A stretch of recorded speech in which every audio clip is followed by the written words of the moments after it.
Nama saya Andreas Lewahop. Nama saya Deni Tambunan. Nama saya Hasan Antonia Arwan. Nama saya Triana Syalwa.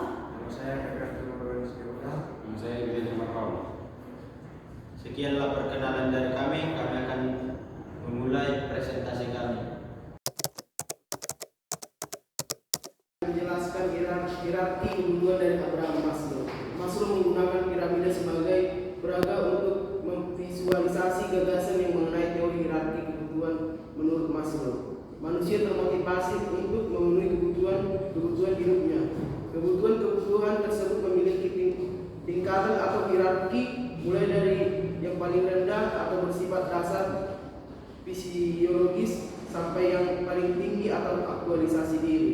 Adapun hierarki kebutuhan tersebut adalah sebagai berikut. Yang pertama, kebutuhan fisiologis atau dasar. Kedua, kebutuhan akan rasa aman. Ketiga, kebutuhan akan dicintai dan sayangi. Keempat, kebutuhan untuk dihargai. Kelima, kebutuhan untuk aktualisasi diri. Motif kekurangan dan motif pertumbuhan. Maslow pada tahun 1955 membagi motif-motif manusia ke dalam dua kategori, yakni motif kekurangan atau divisi motif dan motif pertumbuhan atau growth motif. Motif-motif kekurangan menyangkut kebutuhan fisiologis dan rasa aman. Sasaran utama dari motif-motif kekurangan ini adalah mengatasi peningkatan tegangan organismik yang dihasilkan oleh keadaan kekurangan, contohnya lapar, haus, dan kekurangan rasa aman. Maslow mengajukan 5 kriteria atau ciri-ciri motif kekurangan, yaitu ketiadaan pemuasnya merasa sakit, atau dengan menggunakan lapar sebagai contoh. Jika seseorang yang lapar tidak memakan, maka dia akan jatuh sakit. Yang kedua, adanya atau kehadiran pemuasnya mencegah sakit, atau dengan memakan makanan maka orang yang lapar itu tidak jatuh sakit.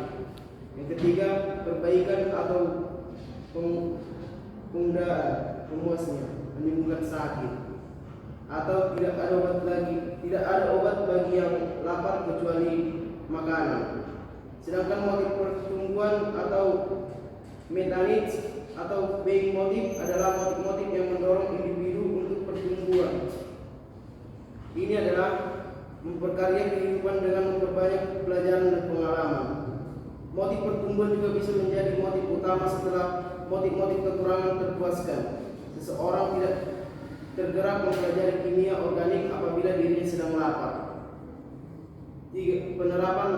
Penerapan aktualisasi diri Maslow. Pencarian aktualisasi diri merupakan gambaran yang optimis dan corak kehidupannya yang ideal, dan keadaan psikologis yang sehat menandai aktualisasi diri serta syarat aktualisasi diri sendiri. Aktualisasi diri tidak bisa dicapai dengan mudah. Pencapaian aktualisasi diri memerlukan banyak syarat. Maslow sendiri menyebutkan bahwa syarat-syarat yang paling utama bagi pencapaian aktualisasi diri itu adalah terpuaskannya kebutuhan dasar dengan baik.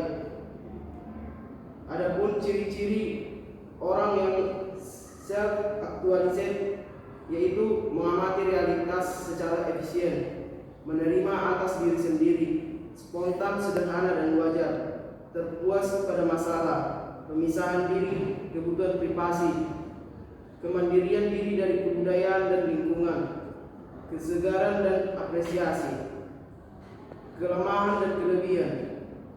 Kelebihan yang pertama, selalu mengedepankan hal-hal yang bernuansa demokratik, partisipatif dan dialogis dan humanis.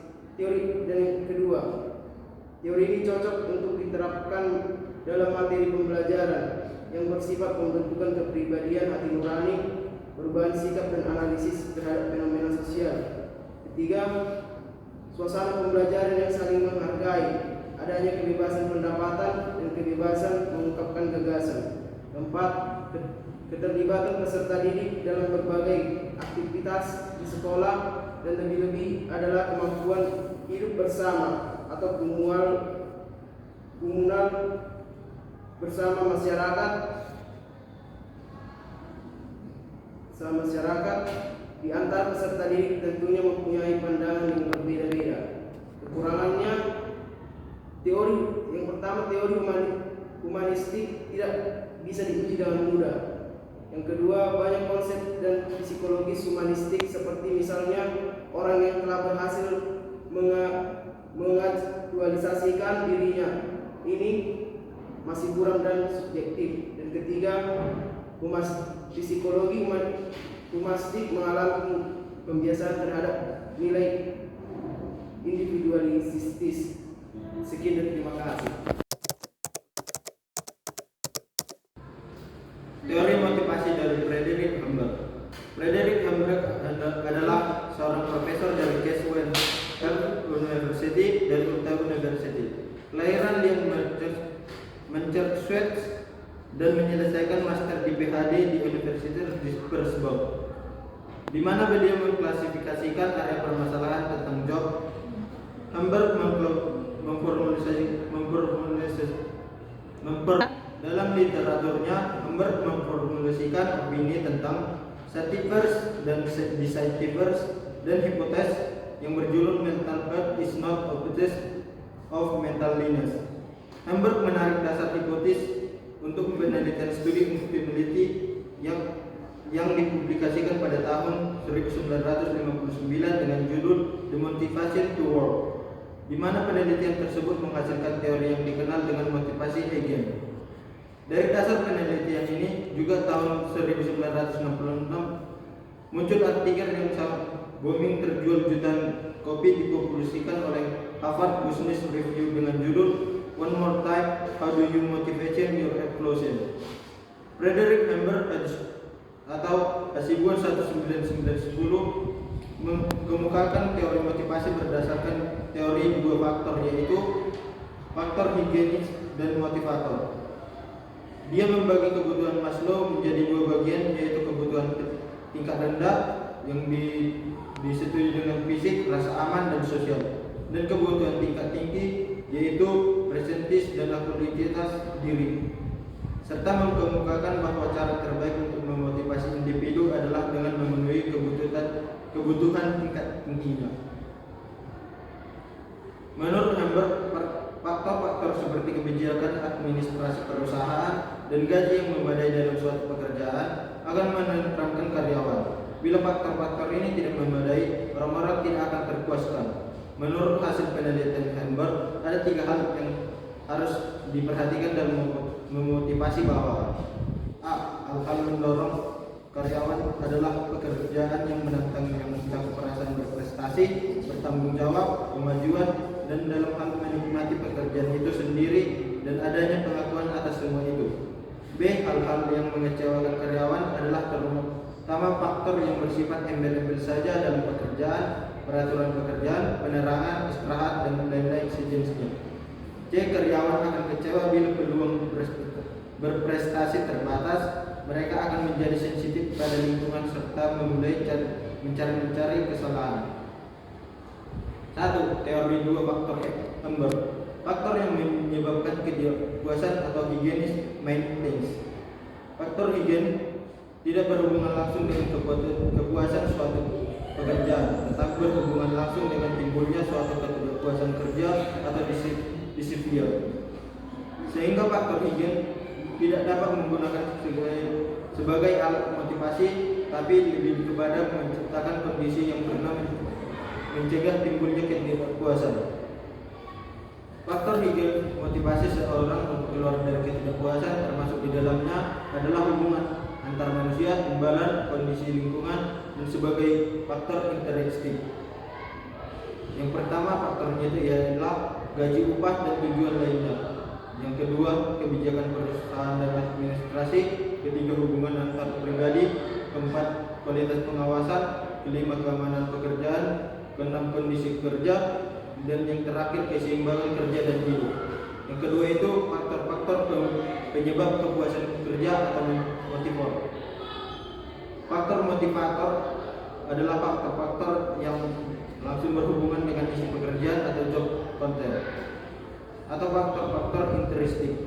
Faktor motivator memotivasi seseorang untuk berusaha mencapai kepuasan yang termasuk di dalamnya adalah achievement, pengakuan, kemajuan tingkat kehidupan, dan sebagainya.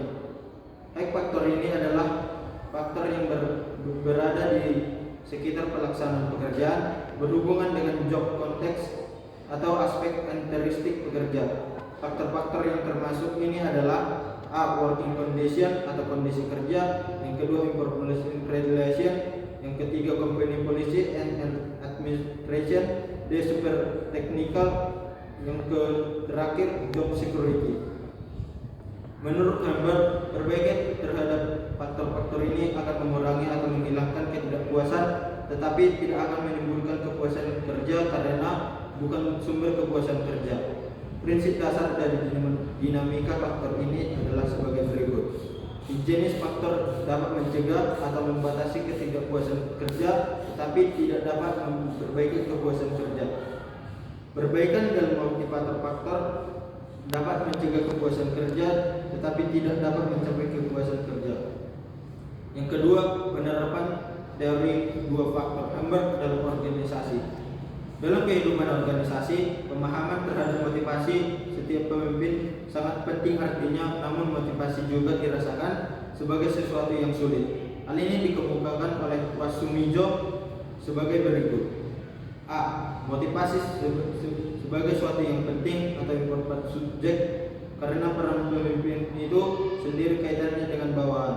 Yang kedua, motivasi yang sesuatu yang sulit karena motivasi tidak diamati atau diukur secara pasti. Untuk memahami motivasi karyawan digunakan teori motivasi dua arah yang dikemukakan oleh Hamber. Pertama, teori yang dikembangkan oleh Hamber pelaku mikro, yaitu untuk karyawan atau pegawai pemerintahan di tempat ia bekerja. Sementara teori motivasi Maslow misalnya berlaku makro, yaitu untuk manusia pada umumnya. Teori Hamber memberikan dua kontribusi penting bagi pemimpin organisasi dalam memotivasi karyawan. Pertama, teori ini lebih eksplisit dan teori hierarki kebutuhan Maslow, khususnya mengenai hubungan antara kebutuhan dan performa pekerjaan. Berdasarkan hasil penelitian terhadap akuntan dan ahli teknik Amerika Serikat dari berbagai industri, Hamber mengembangkan teori dua faktor, yaitu Kurzweil and Flock.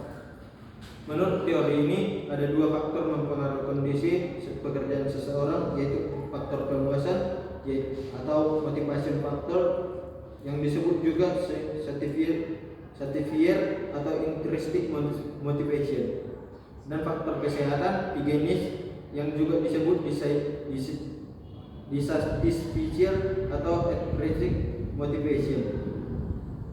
Teori Hamber ini melihat dua faktor yang mendorong karyawan termotivasi, yaitu faktor intrinsik dan daya dorong yang timbul dari diri masing-masing orang.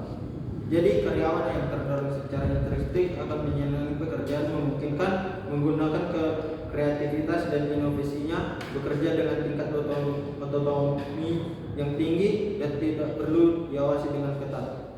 Adapun merupakan faktor menurut Hamber adalah pekerjaan itu sendiri, prestasi yang diraih, peluang untuk maju, pengakuan orang lain, tanggung jawab atau responsibel. Menurut Hamber, higienis intrinsic, faktor yang tidak mendorong para pegawai untuk berperforma baik akan jika faktor-faktor ini yang tidak dapat memuaskan dalam berbagai hal seperti gaji yang tidak memadai, kondisi kerja yang menyenangkan. Faktor-faktor itu dapat menjadi sumber ketidakpuasan potensial. Dari teori Hamber tersebut, uang dan gaji tidak dimasukkan sebagai faktor motivasi, dan ini akan mendapat kritikan oleh para ahli. 1. Kelebihan teori Hamber. Kelebihan teori dua faktor yang dikemukakan Frederick Hamber, yaitu teori Hamber telah dibaca secara luas dan hanya sedikit manajer yang tidak familiar dengan rekomendasi. Yang terakhir, penelitian yang dilakukan Hamber banyak dikembangkan dan berhasil. Yang kedua, kritik terhadap teori Hamber. Teori ini tidak konsisten dengan riset sebelumnya. Lambert mengasumsikan hubungan antara ketidakpuasan dan produktivitas. Dari semua teori yang tersedia dapat diyakini bahwa paling banyak dikritisi adalah teori Lambert. Kedua, beberapa penelitian teori Lambert menyederhanakan job description yang mengarah pada asumsi bahwa manajer dapat dengan mudah merubah status pasien. Sekian dari saya, terima kasih.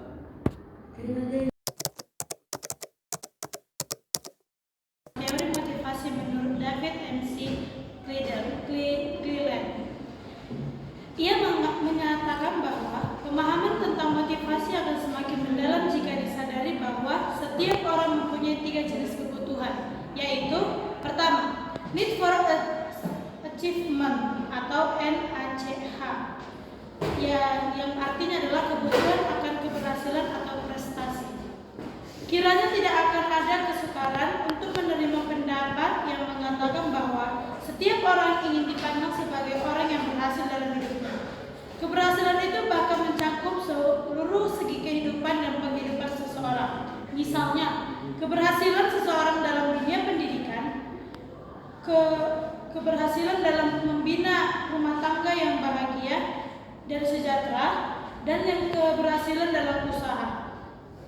Sebaliknya, merupakan kebenaran pula apabila seseorang yang senang jika menghadapi kegagalan dan dikatakan gagal dalam suatu hal. Dalam kehidupan organisasional, kebutuhan untuk berhasil biasanya tercermin pada adanya dorongan untuk meraih kemajuan dan mencapai prestasi sesuai dengan standar yang telah diterapkan. Karakteristik dan sikap motivasi prestasi menurut David Cleland. Yang pertama, pencapaian adalah lebih penting daripada materi. Yang kedua, mencapai tujuan atau tugas memberikan kepuasan pribadi yang lebih besar daripada menerima pujian atau kemampuan. Yang C, yang selanjutnya, umpan balik sangat penting karena merupakan ukuran sukses atau umpan balik yang diandalkan, kuantitatif dan faktual. 2. Need for power atau NPO, yang artinya adalah kebutuhan akan kekuasaan dan pengaruh.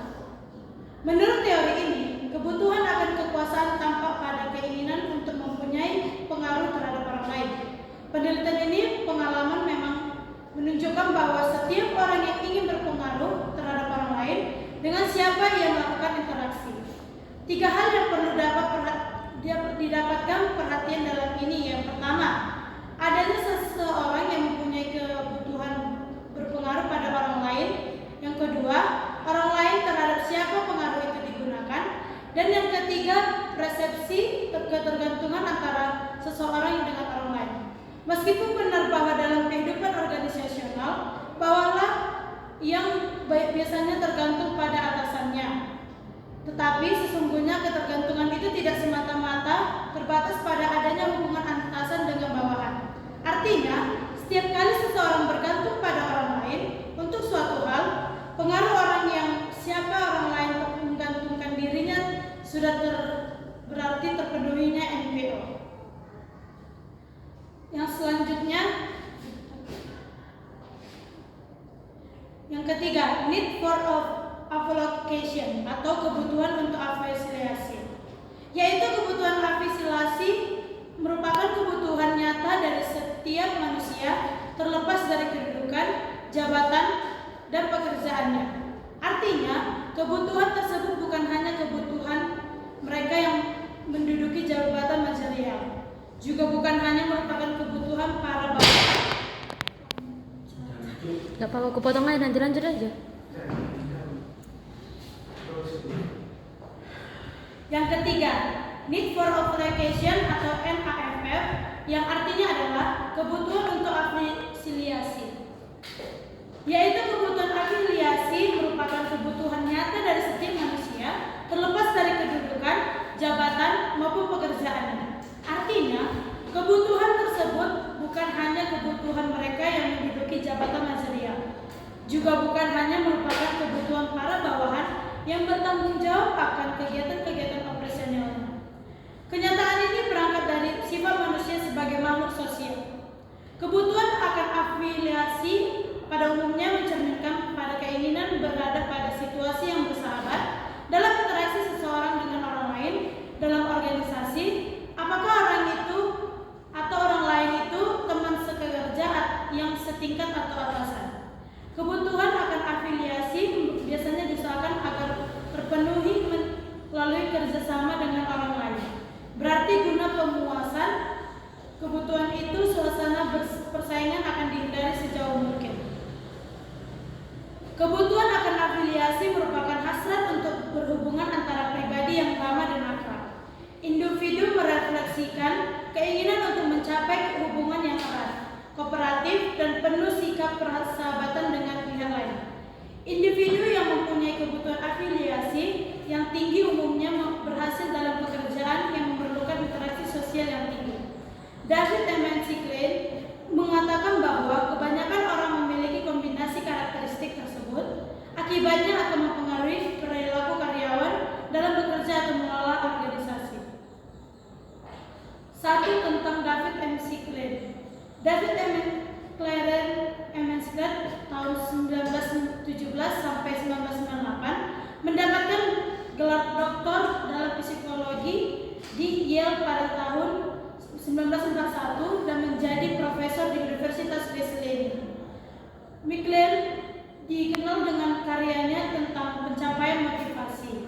David Klein mempelopori motivasi kerja berpikir, mengembangkan pencapaian berbasis teori dan model motivasi, dan dipromosikan dalam berbagai metode penilaian karyawan serta advokasi berbasis kompetensi, penilaian, dan tes. Idenya telah diadopsi secara luas di berbagai organisasi dan berkaitan erat dengan teori Friedrich Herbert. 2. Penelitian David Klein. Penelitian David Klein terhadap para usahawan menunjukkan bahwa bukti yang lebih bermakna mengenai motivasi berprestasi dibandingkan kelompok yang berasal dari pekerjaan lain. Artinya para usahawan mencapai NAC yang lebih tinggi dibandingkan dari profesi lain. Kewirausahaan adalah merupakan kemampuan kreatif dan inovatif yang dijadikan dasar, kiat dan sumber daya untuk mencari peluang sukses atau dalam Surayana 2006. Kreativitas adalah kemampuan mengembangkan ide dan cara-cara baru dalam memecahkan masalah dan menemukan peluang. Inovasi adalah kemampuan menerapkan kreativitas dalam rangka memecahkan masalah dan menemukan peluang. Ciri-ciri pokok peranan kewirausahaan. Klein 1961 dan Suyanto 1987 meliputi perilaku kewirausahaan yang mencakup memikul risiko yang tidak terlalu besar sebagai suatu akibat dari keahlian dan bukan karena kebetulan. David Klein dalam Mangkunegara 2005-68 mengemukakan 6 karakteristik orang yang mempunyai motivasi berprestasi tinggi, yaitu yang pertama, memiliki tinggi tanggung jawab pribadi yang tinggi. Yang kedua, berani mengambil dan memikul risiko. Yang ketiga, memiliki tujuan realistis. Yang keempat, memiliki rencana kerja yang menyeluruh dan berjuang untuk merealisasikan tujuan. Yang kelima, memanfaatkan umpan balik yang konkret dan semua kegiatan yang dilakukan. Yang keenam, mencari kesempatan untuk merealisasikan rencana yang telah diprogramkan. B. Teori proses. 1. Teori pengharapan. Teori motivasi pengharapan mengusulkan seseorang individu akan berperilaku atau bertindak dengan cara tertentu karena mereka termotivasi untuk memiliki perilaku tertentu atau perilaku lain karena hasil yang mereka harapkan adalah perilaku yang akan dipilih. Pada dasarnya, motivasi pemilihan perilaku ditentukan oleh keinginan hasilnya. Teori pengharapan memiliki 3 komponen, yaitu pengharapan, instrumentality, dan valensi. 1. Pengharapan, usaha dan kinerja. Harapan adalah keyakinan bahwa upaya seseorang akan menghasilkan pencapaian kinerja yang diinginkan. Self-efficacy, keyakinan seseorang tertentu kemampuan mereka untuk berhasil melakukan perilaku tertentu. Individu akan memilih apakah mereka telah memiliki keterampilan atau pengetahuan yang diperlukan untuk mencapai tujuan mereka. Goal difficult. Ketika tujuan ditetapkan terlalu tinggi atau kinerja harapan yang dibuat terlalu sulit, ini kemungkinan besar akan menyebabkan harapan rendah. Hal ini terjadi ketika individu percaya bahwa hasil yang diinginkan tidak tercapai. Perceived control. Individu harus percaya bahwa mereka memiliki beberapa tingkat kontrol atau hasil yang diharapkan. Ketika individu merasa bahwa hasilnya ada di luar kemampuan mereka untuk mempengaruhi harapan dan dengan demikian motivasi rendah. 2. Instrumentality. Kinerja hasil. Instrumentality adalah keyakinan bahwa seseorang akan menerima upah jika ekspektasi kinerja terpenuhi.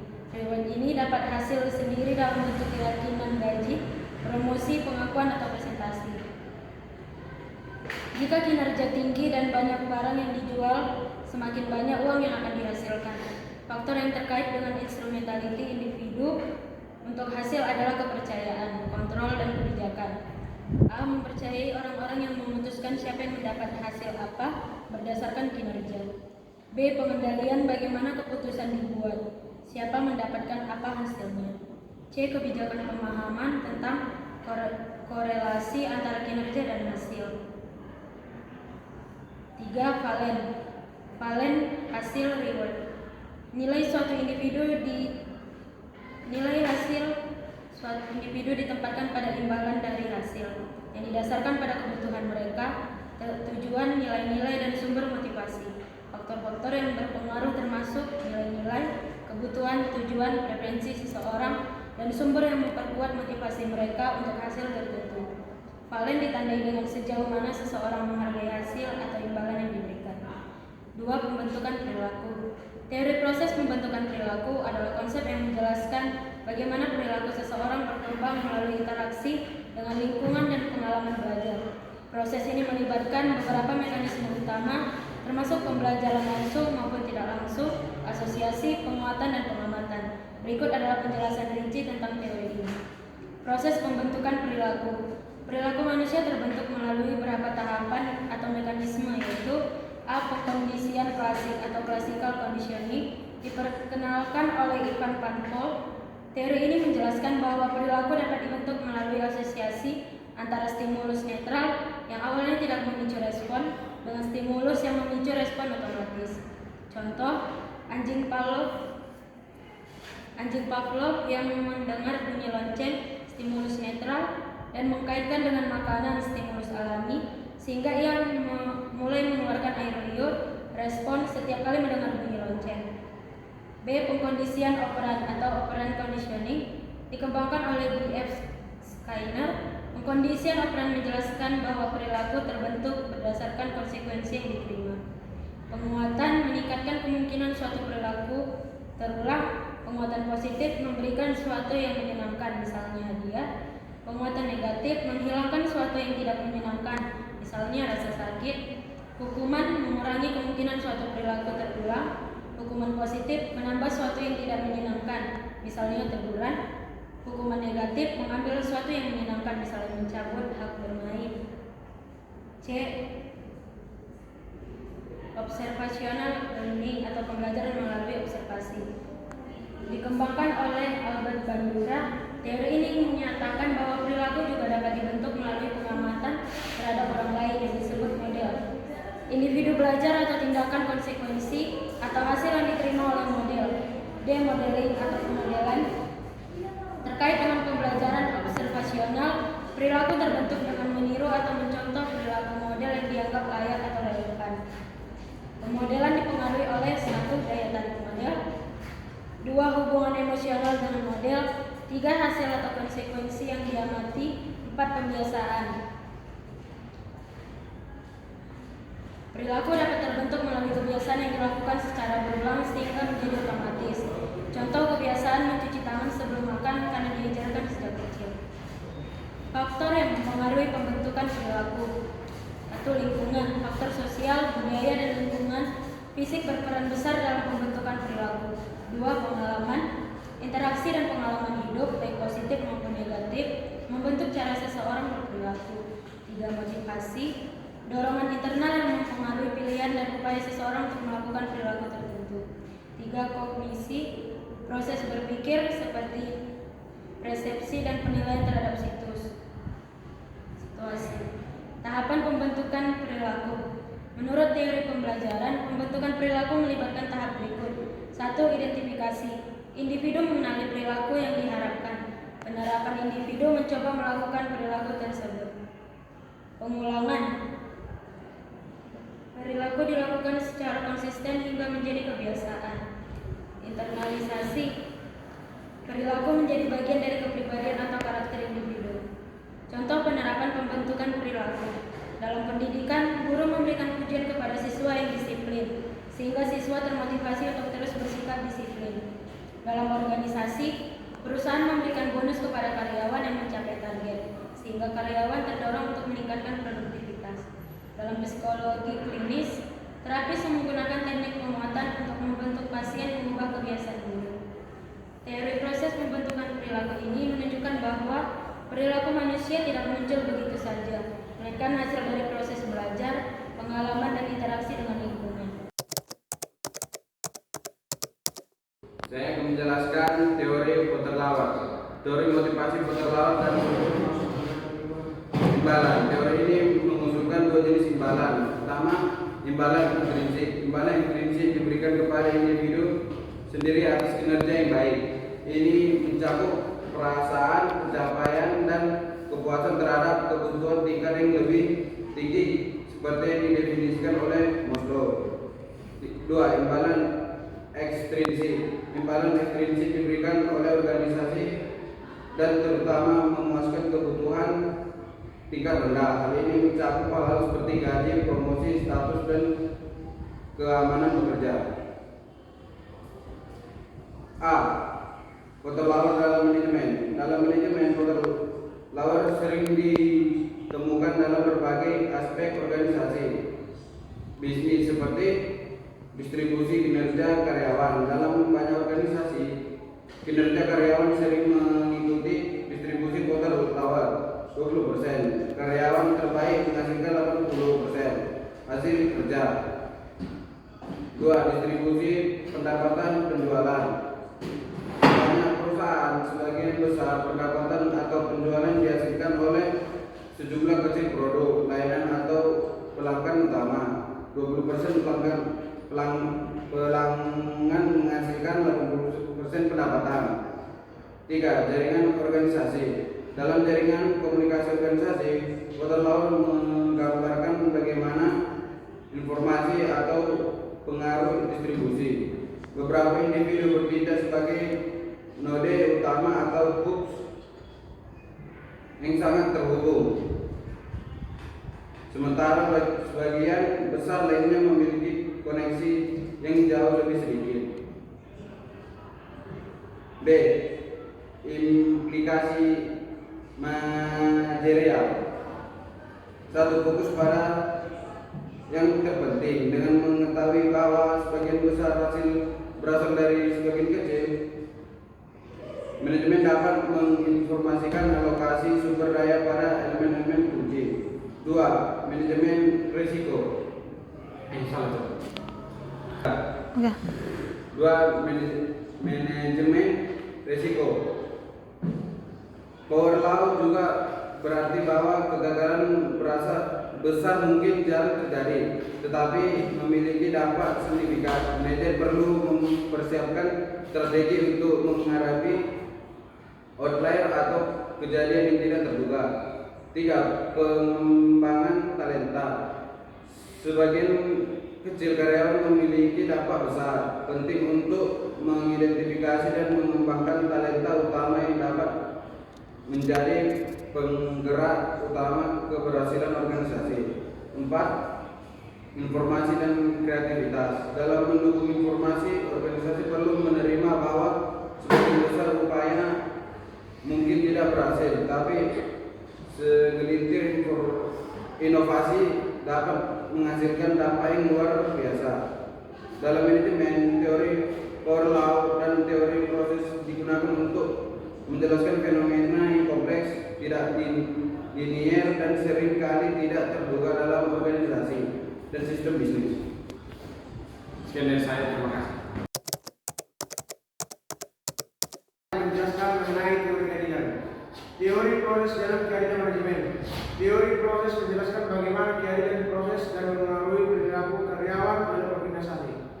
Ini melibatkan 3 aspek utama. Yang pertama, persepsi keadilan. Karyawan seringkali membuat penilaian berdasarkan persepsi mereka, bukan kenyataan objektif. Persepsi ini dipengaruhi oleh yang pertama, keadilan distributif. Keadilan dalam distributif aksi seperti gaji dan bonus. Yang kedua, keadilan prosedural. Keadilan dalam proses pengambilan keputusan seperti promosi dan penghargaan. Yang ketiga, keadilan internasional. Keadilan dalam cara manajer berinteraksi dengan karyawan seperti sikap empati dan hormat. Yang kedua, respon terhadap ketidakadilan. Jika karyawan merasa kedudukan tidak adil, mereka cenderung berespons untuk mengembalikan keseimbangan. Respon ini dapat berupa 1. Mengurangi input, menurunkan tingkat usaha seperti bekerja lebih lambat atau kurang berkomitmen. Yang kedua, meningkatkan output, meningkatkan tuntunan seperti meminta kenaikan gaji atau penghargaan. Yang ketiga, membandingkan diri dengan orang lain, mencari pembanding baru yang lebih sesuai untuk mengurangi perasaan tidak adil. Yang terakhir, keluar dari organisasi, meninggalkan pekerjaan sebagai bentuk proses. Yang ketiga, mekanisme motivasi. Keadilan dan ketidakadilan mempengaruhi motivasi karyawan melalui yang pertama, motivasi positif. Jika karyawan merasa diperlakukan adil, mereka cenderung termotivasi untuk meningkatkan kinerja. Yang kedua, motivasi negatif. Ketidakadilan dapat menurunkan motivasi, menghasilkan konflik atau meningkatkan turnover. Pemahaman teori keadilan dan prosesnya penting untuk menciptakan lingkungan kerja yang sehat dan produktif. Berikut adalah cara mengaplikasikan teori ini dalam manajemen. Yang pertama, desain sistem penghargaan. Pastikan sistem penghargaan adil, transparan, dan konsisten. Lakukan evaluasi kinerja secara objektif dan komunikasikan dengan jelas. Yang kedua, komunikasi efektif. Jelaskan alasan dibalik keputusan organisasi seperti kenaikan gaji, promosi, dan restrukturisasi. Dengarkan masukan dari karyawan dan tunjukkan empati terhadap kekhawatiran mereka. Yang ketiga, prosedur yang adil. Terapkan proses yang transparan dan adil dalam pengambilan keputusan. Libatkan karyawan dalam proses untuk meningkatkan rasa keadilan. Yang terakhir, pengakuan dan apresiasi. Berikan pengakuan yang tepat waktu dan proporsional terhadap kontribusi karyawan. Jangan hanya fokus pada hasil, tetapi juga usaha dan komitmen. Sekian dan terima kasih. Sekianlah presentasi dari kami. Selanjutnya kami akan memberikan sesi tanya jawab. Perkenalkan, nama saya Bidai Nomor Pau. Saya ingin bertanya, sebutkan dan jelaskan jenis penghargaan dalam teori Porter-Lawler beserta contohnya.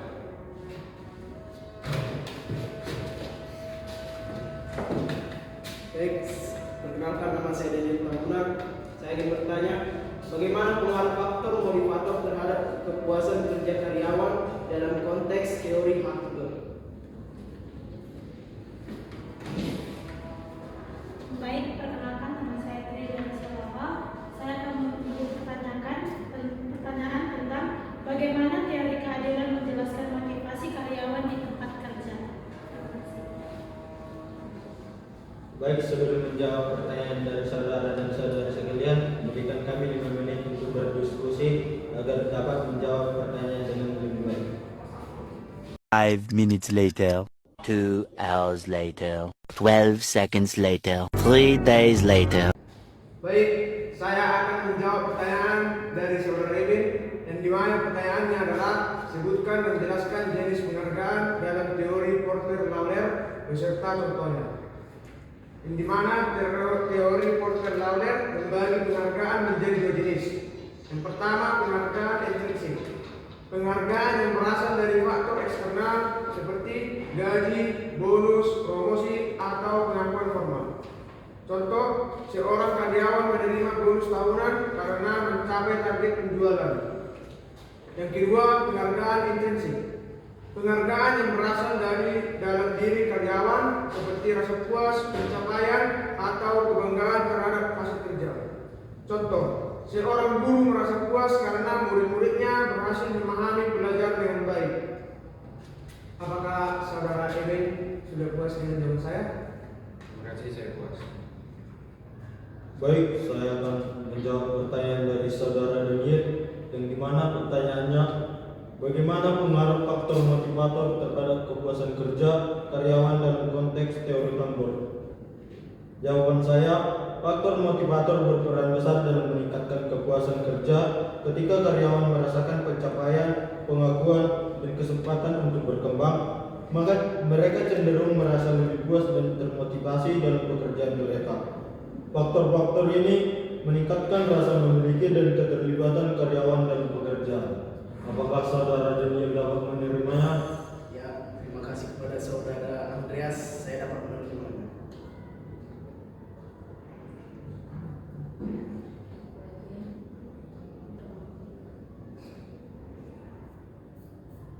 Baik, saya akan menjawab pertanyaan dari saudara Yudi yang soalnya bagaimana teori keadilan menjelaskan motivasi karyawan dalam bekerja. Jawabannya, menurut teori keadilan, jika karyawan merasa bahwa mereka diperlakukan dengan adil, yakni input sebanding dengan output, mereka akan termotivasi untuk bekerja dengan baik. Sebaliknya, jika mereka merasa diperlakukan tidak adil, baik dirugikan atau diuntungkan, mereka akan mengalami ketidakpuasan yang dapat menyebabkan penurunan kinerja, konflik, atau bahkan keputusan untuk keluar dari organisasi. Sekianlah presentasi dari kelompok kami. Jika ada kesalahan, boleh dibicarakan baik-baik, bukan malah pergi mencari yang lebih baik. Hidup sepi tanpa kekasih. Cukup sekian dan terima kasih.